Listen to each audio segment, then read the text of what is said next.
আসসালামু আলাইকুম। আমার চ্যানেলে সবাইকে স্বাগতম। নতুন আরও একটি রেসিপি নিয়ে তোমাদের মাঝে হাজির হলাম।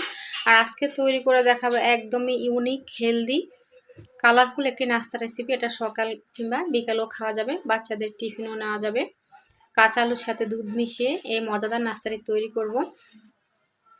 মূল উপকরণে চলে এসেছি। প্রথমে দেখো এখানে বড় সাইজের একটি আলু নিচ্ছি আর ফিলার দিয়ে খোসাটা ছাড়িয়ে নিচ্ছি।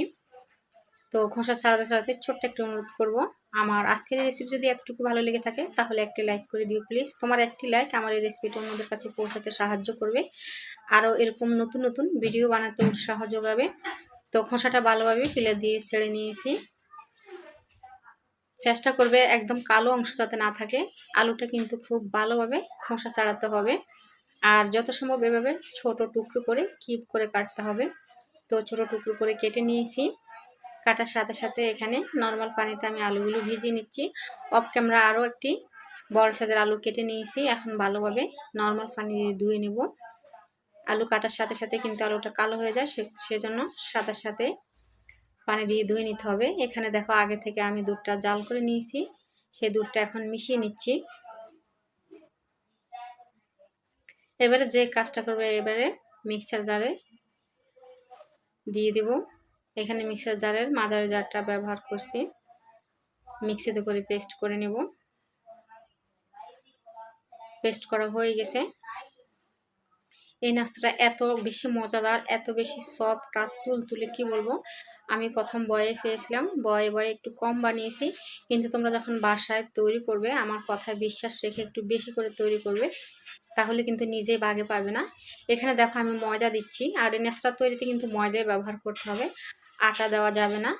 তো 1 কাপ ময়দা দিয়ে আমি মিশিয়ে নিয়েছি, আর দিয়ে দিচ্ছি স্বাদ অনুযায়ী লবণ।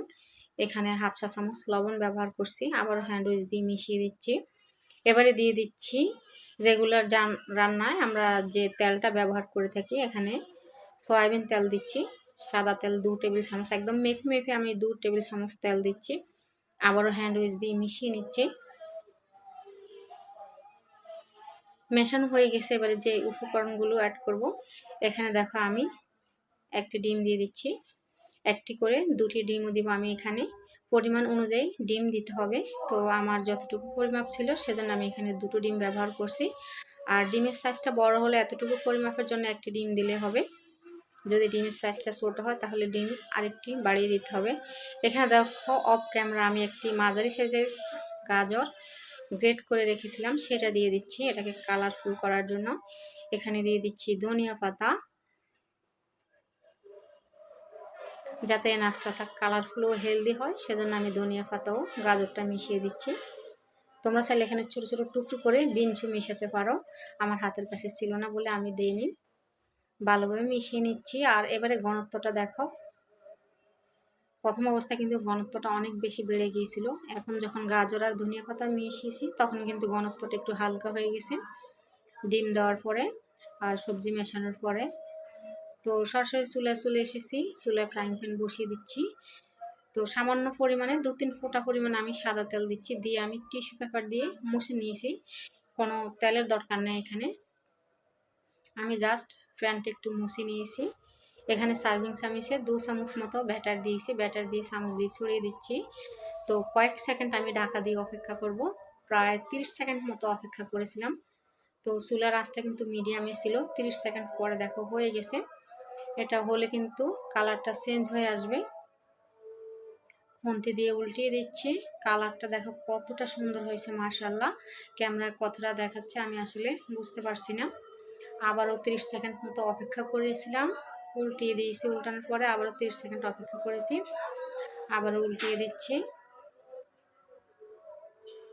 এবারে এই নাস্তাটা তুলে নিচ্ছি। এটাকে প্যানকেকও বলতে পারো, অনেকটা প্যানকেকের মতো হয়েছে, তবে এটা হেলদি, কালারফুল আর অনেক বেশি মজাদার। সকাল হোক কিংবা বিকালের নাস্তা এই নাস্তা তৈরি করতে পারো, বাচ্চাদের টিফিনও দিতে পারো। আর দেখো এটা কতটা সফট আর তুলতুলো হয়েছে।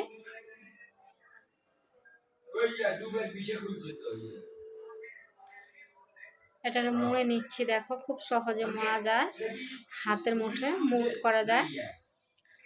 তো কেমন লাগলো আমার আজকের এই ইউনিক নাস্তা রেসিপি? ভালো লাগলে একটি লাইক করে দিও প্লিজ। আর প্রতিদিন এরকম নতুন নতুন রেসিপি পেতে চ্যানেলটি সাবস্ক্রাইব করে পাশে থেকো। সবাই ভালো থেকো। আল্লাহ হাফেজ অ্যান্ড আসসালামু আলাইকুম।